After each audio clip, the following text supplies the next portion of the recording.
everybody. We're at United Way, and I'm chit-chatting with Valerie. I just wanted to kind of touch base on, a lot of people have asked me what's going on in our community to help our homeless friends. And there's quite a bit going on right now. Val and I were just talking the other day about how she had called and said, hey, people aren't, now that the day shelter is closed, people aren't able to get a shower. So how are people getting a shower? And Val had said, it was really weighing on her. She was worried about that. And I said, well, R for One was having a big thing, and I know they were bringing in a shower truck, and it kind of evolved from there. And she had really pushed to try to get this shower truck here. So can you kind of tell them how all that came about? So it was on a Monday when one of our nonprofits reached out and was like, Valerie, our homeless friends are really getting agitated. Because you remember, and everyone may not remember this, but our first 2 weeks of the shutdown or leading to the shutdown, it rained. Yeah. So not only did it rain, all the restaurants closed, all the rec centers closed, library closed, all the places that our friends sometimes sit in, to stay out of the weather, to be able to go into spaces, including some of our nonprofits, because you know what, they weren't allowed to open to the public. That's right. Yeah. And so when that happened, I was like, what do you mean they're agitated? My first thought was food. Like, do they not have enough food? I have been really getting that food. I'm like, is it food? And they were like, no, just using the bathroom, getting out of the elements, taking a shower. Right. And with that, it kind of wrecked me. And so when you get wrecked, two things can happen. You can either stay broken, or you find others to get wrecked with you. Because when you're on that island, you're better to survive, right? Because then everybody brings their resources. So I reached out, and the county then's like, oh my gosh, and they put out porta potties and hand washing stations. So one of the next things that happened, we reached out to other people, and we started to reach out to other shower up places. Or for one, where did you get the shower up place? And then we met that young man, and he was so excited to help us. His name is Paul, out of Nashville. And that following week, it happened on a Monday. That Friday, our community stepped up and made it happen. Yeah, so Dan over at Operation Stand Down, and Victor from over at R for One, and there's like a chain of people. Yes, yeah. We put it out there, and they came together so quick. And Dan goes like, I don't know. And then he goes, I'm going to give you a guy's number. And he goes, okay, I got a guy. And everybody has a guy. If you met Sherry, y'all know she always has a guy. I always know a guy. But usually we said we got a guy, and then we never follow through. But this was so important. I was going to call a guy I didn't know. His name was Tim Lewis, and he reached out, and he kept going because he heard. Now Tim with Men and Women of Honor. That's what I thought. And so he goes, yeah, Val, hold on. And the next thing I know, that was a Wednesday. They confirmed it on a Thursday, and we were showering people on Friday. Right. They were so grateful to have hot coffee, donuts. I think we had, or biscuits. We had donuts the first time. Public showed up with some donuts. Public showed up, and we had Q Realty came in with the biscuits, and we passed out biscuits, and we loved on them. We had clothes for them to change. They wanted, just clean underwear and clean socks because it was still cold then. Right. And on Facebook memes and stuff like that, you always see something like, oh, smile at everybody because maybe you're the only person to smile at somebody all day. Imagine, feeling like no one cares because you've been left out in the rain and the weather, and all the doors are shut to you at this point. And you're given an opportunity to shower with dignity. This is a shower truck. I would use the shower. As a matter of fact, it's almost identical to what Samaritan's Purse uses when they do mission, when they're out in the field. And being able to take a shower, have fresh, clean clothes, hot food, coffee, leave with snacks and anything else that you need. that's a game changer. I mean, that's a difference in someone's life, and letting them know we do care. Someone cares. Mm-hmm. And then we didn't just show up once. Right. After that, we went and made sure that every Friday we would do that. Mm-hmm. And we improved it each and every time that we've gone. And that's been from the flow of it. Mm-hmm. And our response to them is we don't ask somebody, do you need a shower?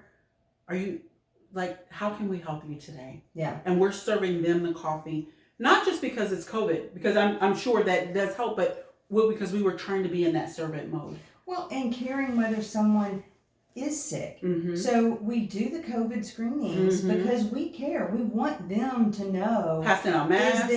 Is there a possibility that I could be sick? Do I need to go get seen? Right. And you don't necessarily have access to a thermometer. If you don't have access to a bathroom, you probably don't have access to a thermometer. Right. So being able to be screened, Mm-hmm. get a good, nice shower, clean clothes, and just get loved on by your community. Because when we're out there, it's obvious, it's a lot of people involved in it. And that just has to make all the difference. We have served over 170 individuals. Now, they don't all show up in that one time, Right. But since the 27th of March, Girl, if all 171 show up at we would one never. time, We would. that's a lot. We have to. I would be on Facebook asking all of you to show up. Guaranteed. Show up. Quick. That would be. Even though we do have it very organized, it moves so fast. Does, we're like, really gosh, does. we didn't have very many people, and at the end of the day, we're like, oh, it was 69 people here that today. That actually happened at the last one. I was like, oh, we really didn't have anybody today, and then I looked at the stack and I went, wow, because you just kept putting them away. Because you just put them away and you're not paying attention. Yep. Oh my gosh. And we have some of the most amazing people that don't have homes right now. We have a lot of working people. The working homeless is a thing. And I want y'all to be right with that. What does that mean? Right. That you're working a job and you are still homeless. Yeah. That's something we have to fix. It's hard to wrap your mind around that. Yeah, because one of the things... And I won't bring up the Alice Project. She totally just brought up the Alice Project. Again. If y'all don't see Sheriff Pickering next week, so she brought up the Alice Project. But I'm glad you brought up the working homeless, because that's something that people don't realize is a thing even, you know?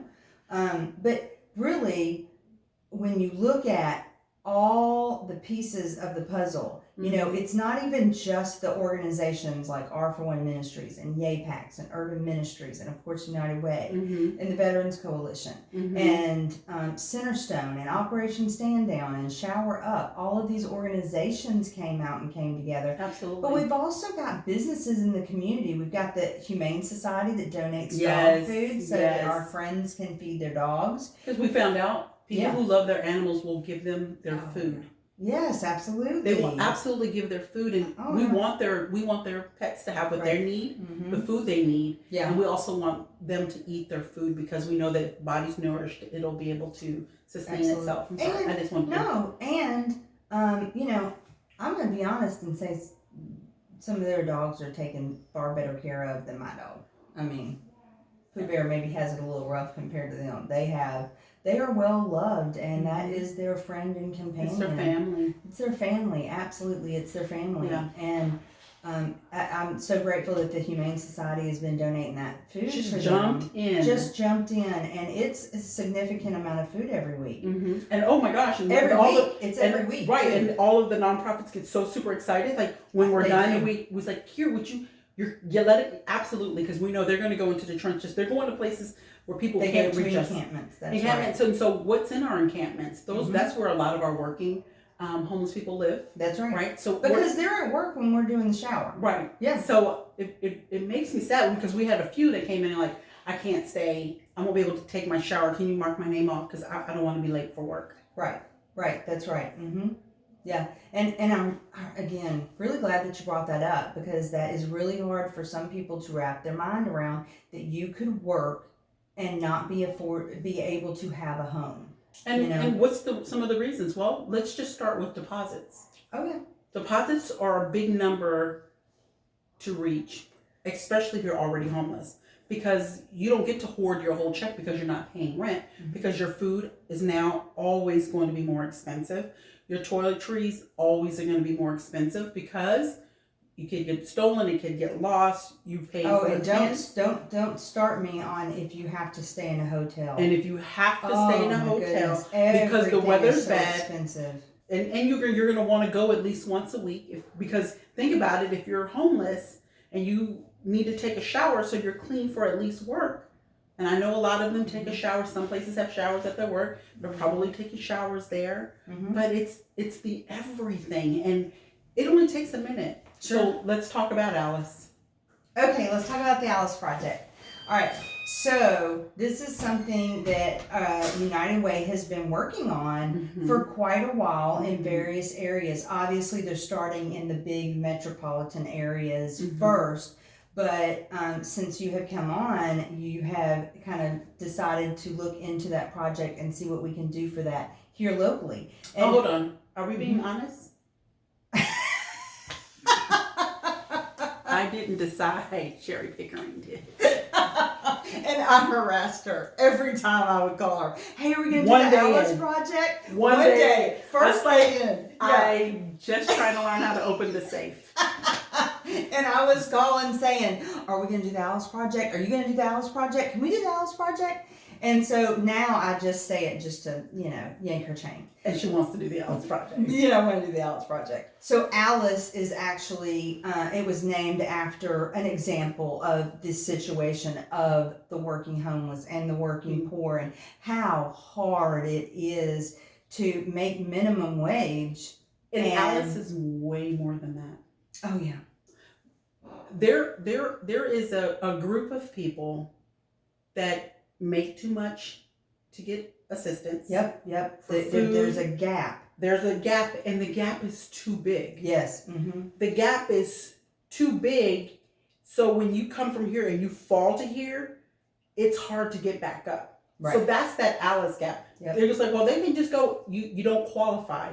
That's right. Most people don't realize you could lose your job, but your house is worth something, your car is worth something. All those things can accumulate. Or the job that you went and got after you lost your 6-figure job, you now just have $75,000, but you're missing that $25,000, and life just kind of got in the way. There's not assistance for you. There's not assistance for those type of people. It's not a stair step. You don't go like you would think. I know when I was a single mom, like you can't qualify. You make $50 too much to qualify for what you need. That doesn't make it sustainable. Right. And the health care, being able to afford rent, not to mention if you have bad credit. Oh no, let's say you got good credit. Let's just do all the work. Do all the good things. Let's say that you got good credit. You have a good job. You've got great kids, right? You have a husband. You're doing all the things, right? You go to church on Sunday. You're even a tither. But then your husband gets sick. Life changing. Single mom, kids. Your engine breaks. It's not a payment anymore. Your engine breaks. Right, because we know that most people are just a paycheck or two away from homelessness, because that snowballs so fast. You have one major hiccup. Even if you do make enough money to pay rent, pay utilities, buy food, that's all you can do. So if, like you said, you need a car repair, party over. So, I think getting people to understand that the gap between them and our homeless friends is not that big. Right. That's not some big giant gulf. Right. That's not. But to get services to keep you from that is huge. Huge. So it's not a stair step. It's not like you reach a certain level and then you get a raise. That raise is enough to sustain you for all that you need. No, it's just enough to eliminate you from being able to get services. So I have a story. I remember I have a friend, and she got out of the Army. She was no longer going to be. She was divorced, and she's going to go be with her family. She paid all her debt society. When she got out, she paid her car and everything. She went home, and when she got there, she's like, you know what, money's a little tight. I wasn't expecting to be this. I don't have a job yet. I'm a veteran. I'm going to see if I can get some food stamps just for a little bit. And they told her, your car costs too much. She says, but I don't owe anything on it. Their advice to her was to sell her car. But I need a good working car. Get to work. But I need a good car so I can get to the job I want to get to. That was their solution. Yeah. Not that she didn't have a payment. Not that she made $1 too much because of the car, the van, so she could drive her 2 kids around in, was too much. She had to sell her car so she can get assistance. That's true. That's a true story. Yeah. That's a veteran single mom, 2 kids.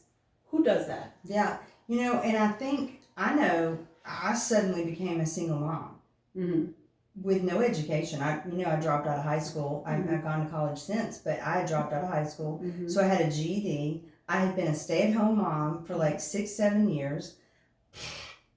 I was so overwhelmed. It was so scary, and I'm lucky in that I'm from Tennessee. So I was a military wife, but I'm from Tennessee. So I had family local and I had a support system. Not everybody's blessed with that. Right. No, you're right.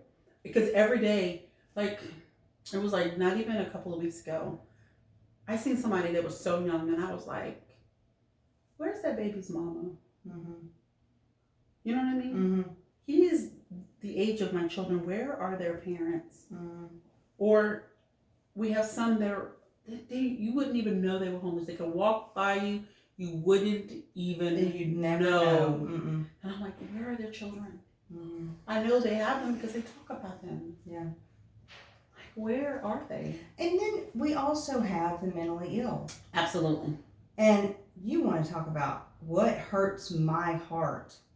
It hurts my heart that they have to live on the streets because they are unable to sustain. So, I know just from doing casework that I can get somebody in a good spot, get them stable, but they're unable to maintain that stability. And eventually you run out of resources, and that's heartbreaking. And it's heartbreaking for the family a lot of times too. Especially if they don't understand. Right. If they don't have understanding, they're exhausted. So we don't also do enough for people who are caregivers. Yeah, we're lucky in as far as on the veteran side of things. Yellow Ribbon, we've got a great program. Debbie Fields runs. That's not everybody. And we've got a couple of caregiver programs that do a really good job. But outside of that, and then even if not everybody sees themselves as a caregiver, and I've learned that oftentimes they think, oh, well, I mean, it's my husband, or my wife, I just need to take care of him, or my child, parent. It's all about the language. But it really is, because they have to see themselves as a caregiver as well and realize you deserve a break, But that can be hard. But yeah, with these showers, we've been so lucky, and the businesses like Bojangles and McDonald's, yada yada. No, yada yada, priceless. Every week, girl, container. I am so grateful to see that coffee come in. I know. Our people they're like, oh, coffee. They were almost excited about the coffee because it was 2 weeks they didn't get coffee. Just as excited about that coffee as they were for those showers. Yeah. Not that they weren't grateful for the showers, but they were. Chopping block. Chopping block. Bringing in full meals, not just for the volunteers, but for all of our homeless friends as well. So you're coming and you're getting a screening. It's a really good system. Now, Bojangles is being Q Realty's buying those from Bojangles. I did not realize that. Yeah, so we want to make sure that we get. And they're volunteering too. Wow. So they go and pick up between 50 to 100 biscuits. I did not realize that. Wow. And then, but McDonald's did the donation. McDonald's absolutely Yeah, did. they And sure did. and the new owner of it, she's pregnant with a child, and she's like, I wish I could be there. I was like, you just had that baby, but Right. she was so excited and grateful to do that. Oh, It just, isn't that great? yeah. Yeah. Publix making sure, do you need water? Yeah, How do you need water? that's You right. need donuts, and showed up with donuts. Right. We've been very blessed that throughout this, like, hey, I got a need. And people have shown up and shown out. Oh yeah. You know. Dude, we have we had one of our friends said, I really could use some foot powder. I'm gonna wait shower last because I have feet problems and I don't want nobody to be grossed out by it. And so we make sure that we bring medicine for his feet. Just I want others to be wrecked. Yeah. With this, because if we all get wrecked in it, we'll figure it out. Yeah.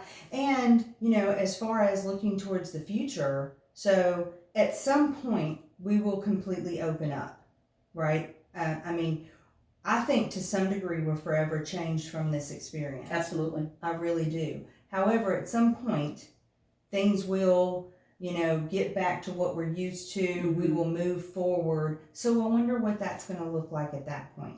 Well, we still have people, because they go to work every day. Right. They're probably not going to be as comfortable as going to a facility to get a shower. So if we provide them showers, that's one less time that they have to pay for a hotel to get one. Right, absolutely. So would we be able to continue doing that? Because we're buying a shower. Wow. Oh, that's awesome. So we United Way got a grant. United Way got a grant. Not through, so we're not taking anything from any of our partner agencies. That's not what's happening. We fill out a grant. However, it's for our partner agencies or those who do this work. Right. And that's not just a partner agency to United Way. That's within our community. Right. When I say partner, I partner with whoever will show up. That's half the battle. Because showing up already shows your character to me. Right. As a matter of fact, most of the people that are there week after week are not actually one of your agencies that fall under you. Urban Ministries is, that's it. Yeah. So I mean, no, Operation Stand Down is. Operation Stand Down is, yeah. Centerstone's not. Centerstone knows. Yes, it is. Oh, Centerstone is? Oh, I didn't know that. Centerstone is. That shows right on it. And let me see. So no, we actually have quite a few that are on that are on our call that we have every week. So we also have done that call that we do every week. Right. We have quite a few of our organizations, and so all the community, most of the community organizations that work with the homeless are on a community call every week. We've moved it to bi-weekly now, but it's a community call every week because it was important, very beneficial. It really was, and information, man. It has changed every day. I felt like, so a big part, as you know, of what the coalition does is they're a flow of information. And I have found that to be so challenging because I want to make sure I'm putting out accurate information. And it changes every day. And it changes every day. Like, I feel like I put something out and pray. Will it still be accurate in 24 hours? We just got to put a note on it saying it's fluid. That's right. Everything's changing. But real quick, because I know we got to wrap it up. You got a meeting, but back to the shower. So United Way wrote a grant to be able to have our own shower truck, which that's priceless. And for the agencies to be able to access that, that's a wonderful thing. I know before the shower last week, you gave a class, or Tim gave a class on how to use the shower truck properly. Especially for those that are not comfortable right away opening up to the public, they can still give part of those services. Because right now, they're opening just one client at a time. Right. However, if people want to take showers, that can be an outside thing. They're not inside the building.